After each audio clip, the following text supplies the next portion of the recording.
Hi weavers, welcome to one India Telugu.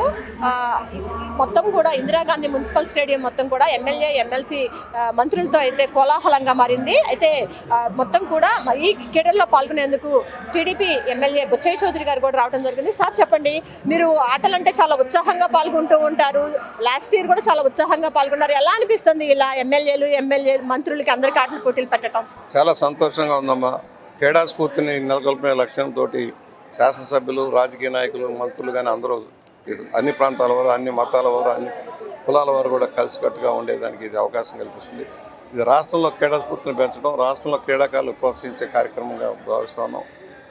Andhra Pradesh అన్ని రంగాల్లో ఎలాగ అభివృద్ధి చెందాలో క్రీడా రంగంలో అభివృద్ధి చెందాలి. ఇంటర్నేషనల్, నేషనల్ ప్లేయర్స్ని తయారు చేసిన అవసరం ఉంది. క్రీడా ప్రాంగణాలు అభివృద్ధి చేసిన అవసరం ఉంది. ఆ వైపు దృష్టి సారిస్తారని భావిస్తూ ఉన్నాం. మా వరకు మేము ప్రోత్సహించడం కోసం యాక్టివేట్ చేస్తున్నాం. నిన్న కూడా పార్టిసిపేట్ చేస్తాం. ప్రైజులు వస్తున్నాయి. లాస్ట్ టైం ఒక 3 ప్రైజులు పట్టుకెళ్ళాను. 2 ఫస్ట్ ప్రైజులు, సెకండ్ ప్రైజ్. నిన్న కూడా ప్రైజ్ వచ్చింది. రన్నింగ్లో అట్లా చేస్తాం. మమ్మల్ని చూసి ఇంకా యువకులు కూడా తయారవుతారు. ఏ గేమ్స్లో మీరు పేర్లు ఇచ్చారు సార్? ఏ గేమ్స్లో పార్టిసిపేట్ చేస్తున్నారు? నేను టగ్ ఆఫ్ వార్లో ఇచ్చాను, రన్నింగ్లో ఇచ్చాను, క్రికెట్లో ఇచ్చాను, వాలీబాల్లో ఇచ్చాను.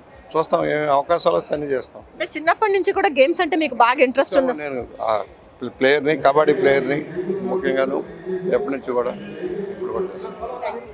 అంటే తను చిన్నప్పటి నుంచి కూడా కబడ్డీ ప్లేయర్ అని చెప్తున్నారు. వయసులో చాలా పెద్ద అయినప్పటికీ కూడా ఆయన గేమ్స్ అన్నిటిలో కూడా పాల్గొనటమే కాదు, ప్రైజులను కూడా ఆయన సొంతం చేసుకుంటూ ఉంటారు. ఆయన బుచ్చయ్య చౌదరి గురించి వేరేగా చెప్పక్కర్లేదు. చాలా ఉత్సాహంగా, ఉల్లాసంగా ఆయన ఆటల పోటీలు అయితే పాల్గొంటారు. ఇది కూడా ఉన్న పరిస్థితి. కెమెరా పర్సన్ వెంకట్తో Lakshmi, one India news Telugu, Vijayawada.